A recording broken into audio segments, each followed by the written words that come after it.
This is the Elevate Construction Podcast, delivering remarkable content for workers, leaders, and companies in construction wanting to take their next step. Get ready to step out of your comfort zone with Jason Schroeder as he encourages you to do better, live a remarkable life, and expect more. Let's go.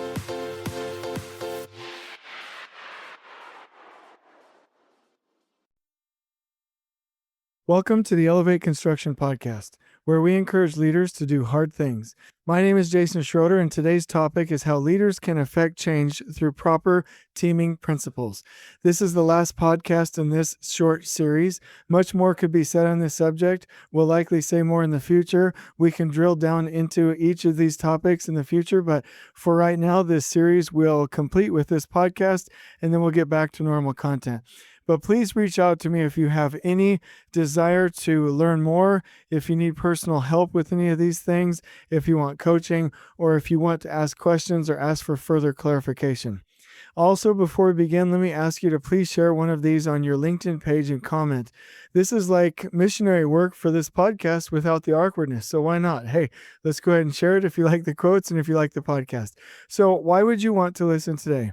As a leader, do you want to know what part you play? You know, in the previous podcast, we talked about what a team player can do, but do you want to know what you can do as a leader?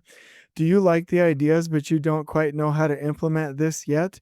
Do you want some key tactics that will tie all of these concepts together and help you to go form your team?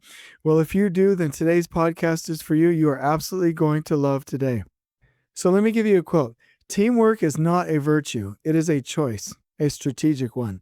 And I love that. Sometimes people think that teamwork is just this thing that can magically happen or that should happen or, hey, it's a nice thing. But teamwork isn't just some nice thing that can happen. Teamwork is a choice. It's a strategic choice. It is an intentional thing that we can go build on our project teams so that we can make more money, so that we can be more productive, so that we can install more quality work, so that we can be safe. Everything comes back down to teamwork. So let me tell you that quote again by Patrick Lencioni. Teamwork is not a virtue. It is a choice, a strategic one.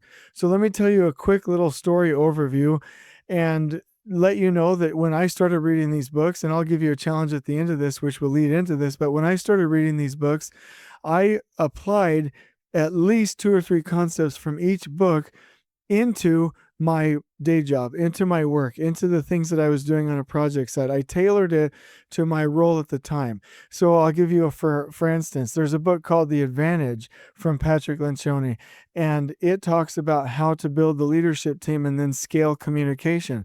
So I immediately started doing a better job of scaling communication. My second example here is I read a book about how to be an effective executive and the temptations that happens with CEOs of companies. Now, I'm not a CEO of the company, or I wasn't the CEO of the company at that time, but the concepts were consumable enough and implementable enough, if that's even a word, that I was able to go take that and stop worrying about my status and stop worrying about conflict in the organization and start doing the things that a leader does. I'll give you a third example, reading the book Silos, Politics, and Turf Wars. So in that book, it talks about the need for an emergency. And I'll explain a little bit of these in the rest of this podcast. But after I read that book, I knew that every team I was on needed to have an emergency. So I would go work on those things. And it was just a game changer. So again, just before I go into 3 books, which I'm going to talk about, actually it's 4, it's not 3. Wow, that's super cool. So I'm going to go over 4 books today, and that's going to close us out for our high-level overview of teaming. And when I go through these, this will create the principal portion of this podcast, and hopefully you're able to get excited enough about the content that you go read the books or download the PDFs or ask for further help. So let me go ahead and start out with the first one here. And the book is titled The 4 Obsessions of an Extraordinary Executive. So let me go through this real quick. Number 1, build and maintain a cohesive leadership team. Number 2, create organizational clarity. Number 3, over-communicate organizational clarity. And number 4, reinforce organizational clarity through human systems. So let me talk about these 4. Number one, build and maintain a cohesive leadership team. A cohesive team trusts one another. They engage in constructive conflict. They commit to group decisions, and they hold each other accountable, and they run excellent meetings. Number two, creating organizational clarity. Healthy organizations clarify topics such as values, strategies, goals, and roles and responsibilities. So let me liken that to the project side. If you are a leader, it is your job to clarify what we're doing there with the owner.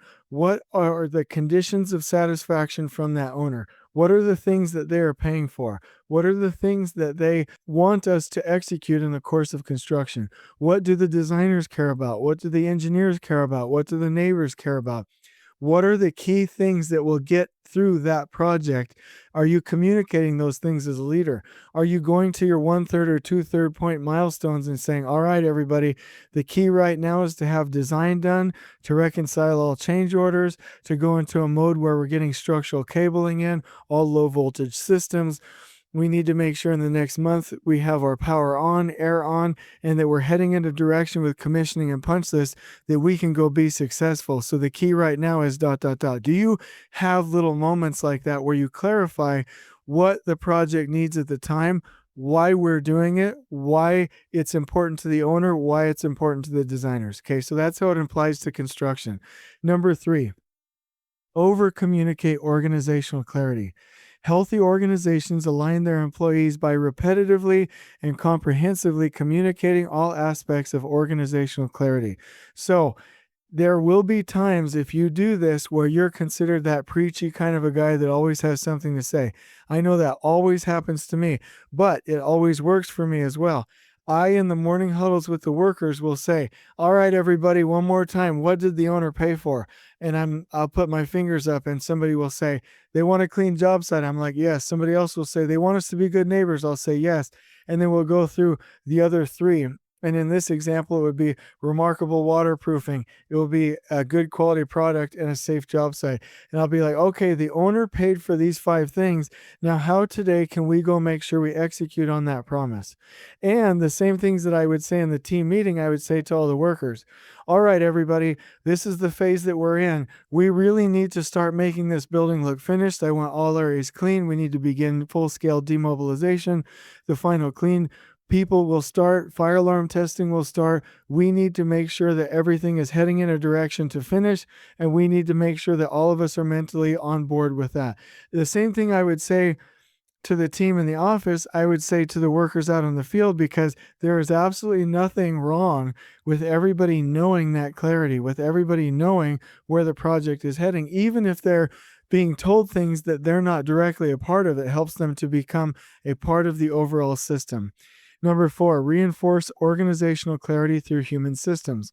Organizations sustain their health by establishing simple structures around the way they make decisions, evaluate job candidates, manage performance, and reward employees. So this goes back to how you create the culture. Every behavior on site matters. Every action on site matters. Every interaction on site matters. All beliefs matter. So let me give you just a quick little example.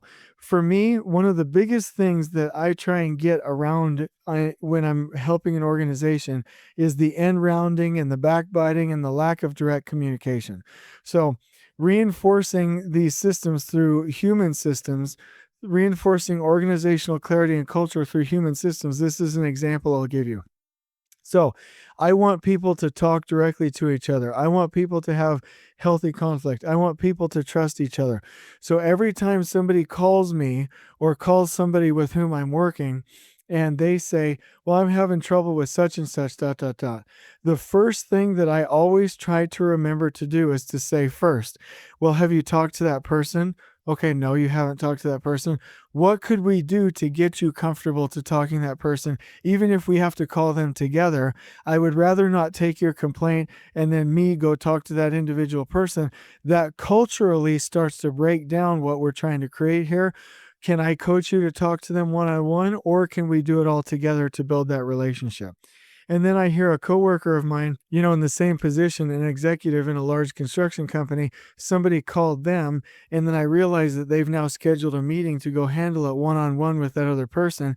And so I will call them up and be like, hey, I think this would be better if you coach them to talk to that person directly, or if you called as a group. And they're like, oh, okay, yeah, that's really good. So you have to create human systems that reinforce the proper behaviors. Now, this book is in story form. Again, it's called The 4 Obsessions of an Extraordinary Executive. And those 4 things are directly and immediately implementable when you are talking about construction, and they are fantastic. So let me go from the executive to the CEO. There's another book, and these are all quick reads. Like literally, I could read all 9 of these books in 2 to 3 weeks max. People tease me, but I'll listen to them at like 2.5 times the speed or 3 times the speed. Some people like 1.5, some people like 1. It doesn't matter, but you can read these like in 2 to 3 weeks and make a big difference. And I have a challenge for you at the end of this. But the 5 temptations of a CEO. So let's go over these one by one. So temptation number 1. The fear of losing status or the need to keep status. Now, the strategy for overcoming this is to focus on results, publicly commit to measuring results, and evaluate your success based on the results alone, not on your status or how people make you feel. Base them on your discipline, your success, your fundamentals. The temptation number 2 is fear of losing popularity or the need to keep your popularity. And the strategy for this one is to actually hold people accountable and stop worrying about your popularity. Confront direct reports immediately about behavior and performance. Clarify expectations up front to make confronting direct reports easier. So that means a leader cannot be so worried about being popular that they don't hold their people accountable. Temptation number 3, fear of losing certainty or the need for certainty. So the strategy to overcome this is to provide clarity, set public deadlines for making key decisions. Practice making decisions without complete information around less risky issues. Meaning, we need to be so focused on heading in the right direction that we will make some decisions, take some risks, and we're not so worried about losing certainty that we hold up, we stop, we slow our progress. Okay, temptation number 4, the fear of losing harmony or the need for harmony. The strategy for overcoming this one is to establish productive conflict. Draw out different opinions and perspectives from staff members or team members. Engage in and allow passionate discussions around key issues. Don't be so worried that we're going to get in trouble. As long as somebody isn't discriminating, they're not discriminating against protected classes, they're not being sexist, they're not saying offensive things, then healthy conflict is a good thing. So here's temptation number 5, invulnerability. So the fear of being vulnerable and the desire to not be vulnerable. The strategy for overcoming this is to actually become vulnerable as a leader and build trust. Acknowledge your own weaknesses and mistakes and allow direct reports to see your human side. This will help build trust so you can do everything else that you need to do as a leader. One time I had a general superintendent tell me, hey, don't ever let them figure you out. Don't ever let them see you smile or laugh or let them know who you are. And that was a strategy back in the day, but it was a strategy based on scarcity and it wasn't based on trust, and it didn't work out. So nowadays, leaders have to make sure that they're focused on results instead of status. They're focused on holding people accountable instead of being popular. They're focused on providing clarity and moving in that direction instead of always saying, oh, I'm safe here. Let's hold on to this certainty. And people need to focus on engaging in healthy conflict. Leaders need to focus their teams on engaging in healthy conflict instead of harmony. And people need to build trust. Leaders need to build trust and be vulnerable instead of being fearful about showing who they really are. And if we can do that, we can lead amazing organizations. Now let's go to the next one. If you have the right leaders and you have a company where you can make progress, now you go into a strategic advantage. Let me talk about this briefly. And there is a book called The Advantage. So here are the practices that are recommended. Number 1, build a cohesive leadership team. And some of these might sound similar to the 4 obsessions of an extraordinary executive, and I think that's fine because repetition is a great teacher. But number 1, build a cohesive leadership team. Cohesive teams eliminate politics and increase effectiveness by being open and building trust, engaging in constructive ideological conflict, committing to clear decisions, holding one another accountable for behaviors and performance, and focusing on collective results. Number 2, create clarity for an organization that wants to be really dynamic and make progress. Healthy organizations minimize the potential for confusion by clarifying: why do we exist? How do we behave? What do we do? How will we succeed? What is most important right now? Who must do what? And I must say that this works for a leadership team, and it works for the leadership team on a project, and it can work for smaller teams. Number 3, overcommunicate clarity. Healthy organizations and teams align their employees around organizational clarity by communicating key messages through repetition, simplicity, multiple mediums, and cascading messages.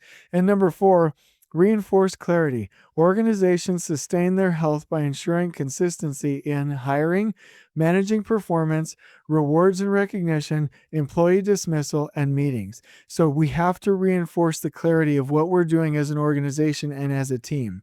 So really quickly, I will read one quick thing for us. A healthy organization is one that has all but eliminated politics and confusion from its environment. As a result, productivity and morale soar, and good people almost never leave. For those leaders who are a bit skeptical, rest assured that none of this is touchy-feely or soft. It is as tangible and practical as anything else a business does, and even more important. So that talks about, and actually, let me just go on to a little bit of a side note here. So if you read The Advantage, there are PDFs and systems and guides and checklists for any leadership team to go organize themselves. And I would recommend for a department, for an actual leadership team of a company, a new company forming, or any group, to actually go through those systems, those checklists that you can find on www.tablegroup.com, and go organize your leadership team.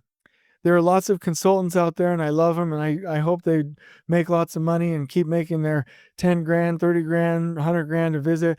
But you can, if you read these books, go through and organize yourselves and then get a little bit of help from outside folks. I want you to be able to have this information, and what better way than to show you a book that's been researched out of hundreds and hundreds and hundreds of books that you can go use to organize your team. So The Advantage by Patrick Lencioni. Now, the last one that I'll mention, and there are other books about family. There are other books that talk about how to be a good customer service representative, how to take care of customers, how to sell work. There are great books in this library, but let me mention the last one here: Silos, Politics, and Turf Wars. Now, in the book, and you've heard me mention this before, that Patrick went and observed I think that's what happened. It was either in the book or he observed it. No, it was an actual observation. So he would observe some doctors, nurses, and technicians in an emergency room yelling at each other, getting after each other. And then when they were over at break, they were all lovey-dovey and happy and not mad at each other. And he said, "What's going on?" And one of them mentioned, "Hey, when there's a patient dying on the table, nobody has time to worry about feelings or getting offended." And the bottom line is, organizations are like that. If they have too much time, too much wasted time, too much fluff time, too much non-productive time, too much time that doesn't force them to go through those phases of a team, too much time where they don't have to come together as a team, then they start to build silos. Then they start to put up walls. Then they start to play politics. Then they start to build kingdoms and have turf wars. But the bottom line is, every organization needs an emergency. Now, in construction, that's pretty easy because we always have an emergency. I think, there's a meaning we might not actually have an emergency, but we always have a strenuous performance goal or milestone target, right? And I've noticed that in pre-construction, and I'm a really big proponent for pre-construction. I love pre-construction. And we're going to go over a lot of podcasts that deal with pre-construction and scheduling on this podcast series that I think you're absolutely going to love. And I love that so much. And I think that as much as you can plan left of the line, or left of our NTP, left of our GMP, left of signing a contract, meaning beforehand, that any hour of planning is worth a day in the field. Any day of planning is worth a week in the field. So that's true. But I've also noticed that if you give, and I'm going to say it like that, a good team plenty of time with a project that's set up for success, they'll start to lose time in the first couple months. And it was the weirdest thing. And I'm like, what in the world is going on? But it's because they don't have a sense of urgency. They don't see that there's a patient dying on the table. They get lax. They get complacent. They don't form together as a team around a strenuous performance goal, and they lose all of the ground that we gained in pre-construction. So we have to have this.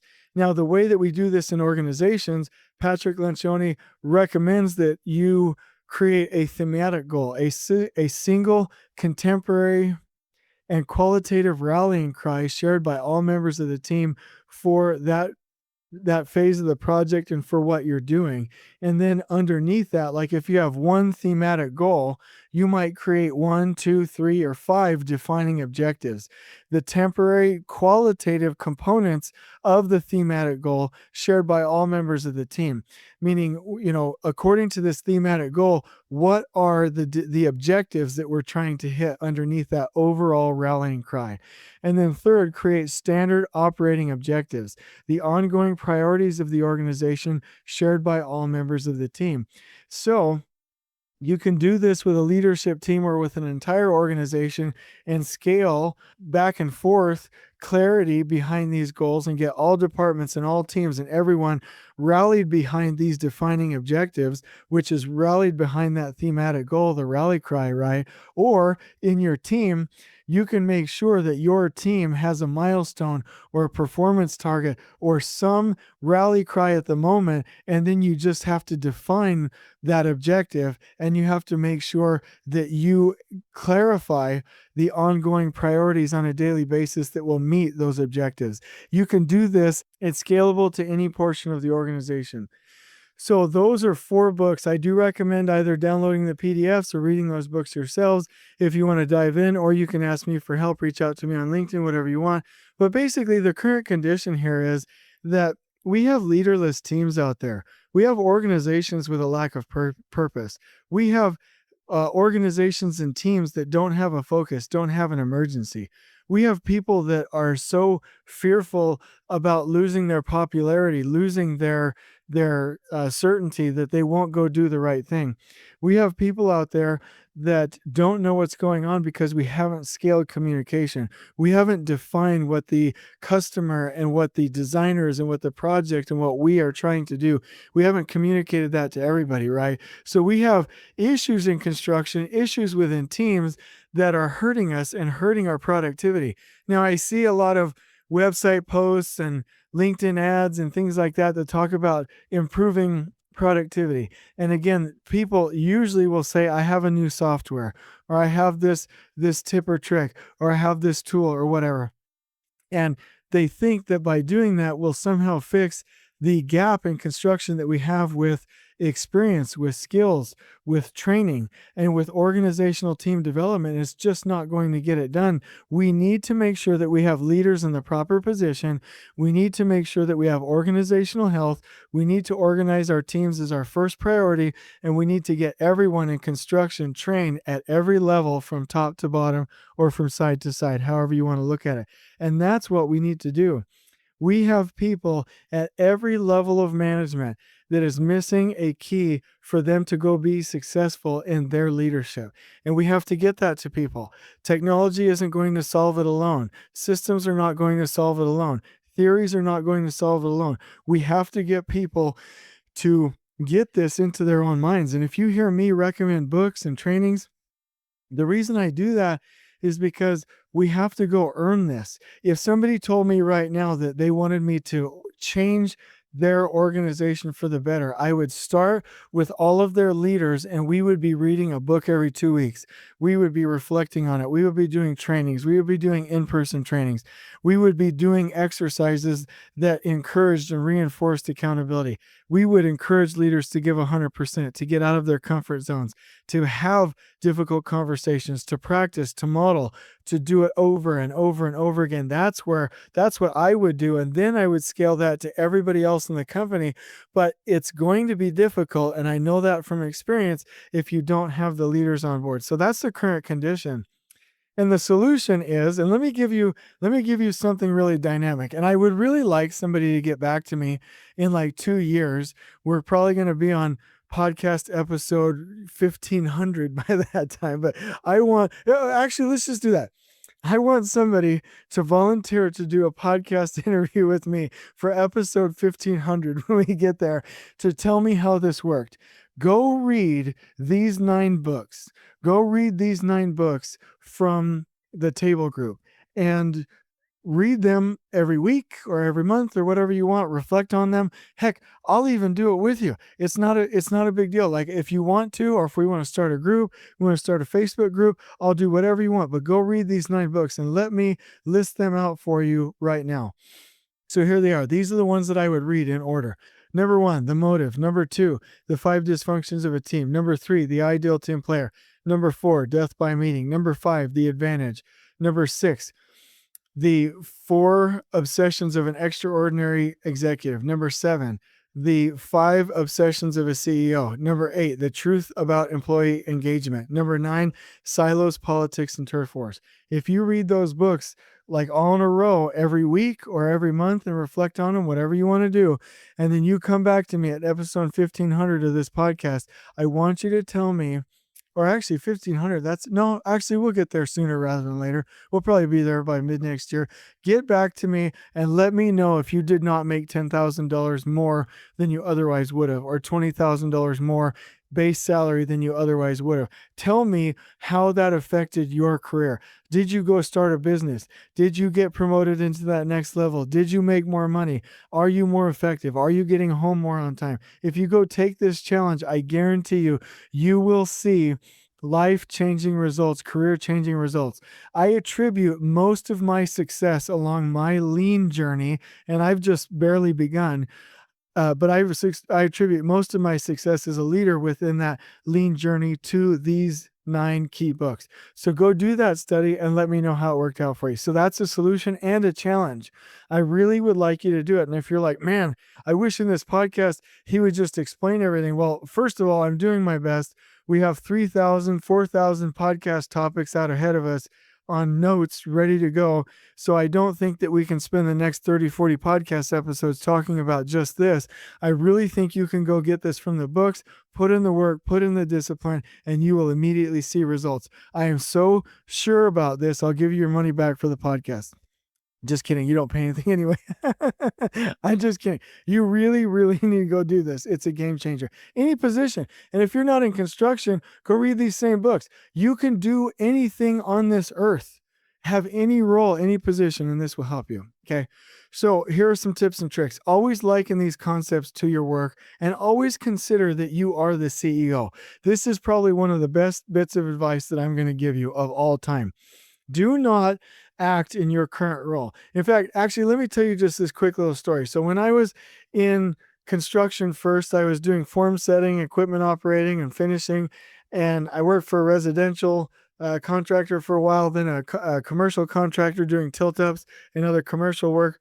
And I was a mess. I mean, and I just to be clear, guys and gals out there, I was a mess for like the first 14 years of my career. So I didn't have the professional training, didn't go to school. That's not an excuse, but I grew up in California with a bunch of rough and tumble folks. We would say inappropriate jokes and just kid around, and we weren't very refined. And it took me about 14 years to get back to basically a level of professionalism, get to a level of professionalism that I felt would be becoming of my position and who I wanted to be. So this was very true at the beginning of my career. And so here, just real quick with that point, if you're in that same boat, give it time, keep working on yourself, and you will get to where you need to be. But sometimes I wonder, are there people on this podcast that worked with me like 14 years ago that are like, what happened to Jason? And the answer is I just keep progressing and get rid of my bad habits and try and go get new habits, right? Well, I had a bad habit with this first foreman that I ever worked with, not my first boss who I loved, but this first foreman that I worked with on the concrete crew. And he didn't really like me very much. I would work really hard, but I was clumsy. I didn't know what I was doing. Sometimes I'd be late for work, and he and I just didn't get along. One time I cut his grass in the backyard, did a little side job for him, and a couple of the weeds stood back up when I left, and he gave me a hard time about it. We just didn't have a good relationship, right? And I remember a couple of years after I left and started working for a large general contractor, that foreman was talking to my dad, and he was pretty gutsy with what he was saying, but he said, yeah, Jason, he always thought he was smarter than he actually was. He never knew his place. And when I like die, I might just put that on my tombstone. I might be like, Katie, put on there, Jason never knew his place. Jason always thought that he was smarter than he actually was. I think that was a compliment because it allowed me to fail forward and hit my head and try new things and push into new areas and new realms and do things that I wasn't ready for, and to not be scared. And that foreman was right. I always thought I was smarter than I actually was, and I never knew my place. I still don't know my place. Like right now, I have the conception or misconception or thought that we can change the construction industry for the better from coast to coast, possibly even the world, in the next, you know, 10, 20, 30, 40 years, working together to improve people. That's my vision. And next year or the year after, it might even be bigger than that, right? Don't know. But that advice I would give to you, you have to look at your job, even if you're pushing a broom. And I see this all the time. Even if you're pushing a broom, you have to think like you're the CEO. You have to think like you're an executive. You have to think like you're the boss. If you go out there and you're pushing a broom as a laborer and you think to yourself, oh, I'm just pushing a broom, I'll give 60%, you're not going to go anywhere. Or if you're a superintendent, you're like, yeah, I'll do what I need to do as a superintendent, but I'm not pushing back. Then you're going to stay right where you are. You need to look at things, think about things, make decisions, and act like the next level, the next position you're working for. You have to think like a CEO. So if you read these books and it's like, oh, it says the 5 temptations of a CEO. I'm not a CEO. I won't read that book. Forget that. You are too. You're the CEO of anything that you're doing, and you're working in that direction, and you can do it because you're remarkable. So that's the advice that I would give you. So the vision for this is that nobody downplays their ability, their effectiveness in building teams, that everyone forgets their place, and every one of you think that you're smarter than you actually are, and go get it and go try these things. Fail forward. On we go. A good plan violently executed now is better than a perfect plan executed next week. Let's get this done. Go, fail forward, make progress. Because the vision for this is that we have excellent leaders at every level of the organization to drive and build great teams, and that we have great teams that then go build great people, that then go build great things, and that we change the world, and that everybody has what they need, everyone has the training, and that construction is twice as efficient as it is now. I want construction to be looked at like people look at the healthcare world. I want people to look at construction like they do manufacturing. I want people to look at construction like they do any of these really nice professions, like they do business owners or people with business degrees, MBAs. I want construction to be so efficient, so productive, so organized, so amazing that we're looked at like the Navy SEALs of basically the customer service industry, and we're in construction, right? And let me close out with this one thought. There's a story that I once heard about SEAL Team 6. There were other SEAL teams out there that were succeeding and doing well, and the teams were winning. SEAL Team 6 was the failing team out of all of the other SEAL teams. And they were complaining, and they weren't doing as well as everybody else, and there just was this bad attitude. And so they switched leaders. So the SEAL Team 6 person went to another team, and a succeeding team, their leader went over to SEAL Team 6 team. And SEAL Team 6 immediately started beating everyone else. And then the old leader of SEAL Team 6 that went to another group, they started failing. It's because there was negativity, there was backbiting, there was a lack of clarity, there was a lack of communication. There was a lack of collaboration. There was a lack of vision, a lack of vulnerability. There were all of these missing leadership techniques.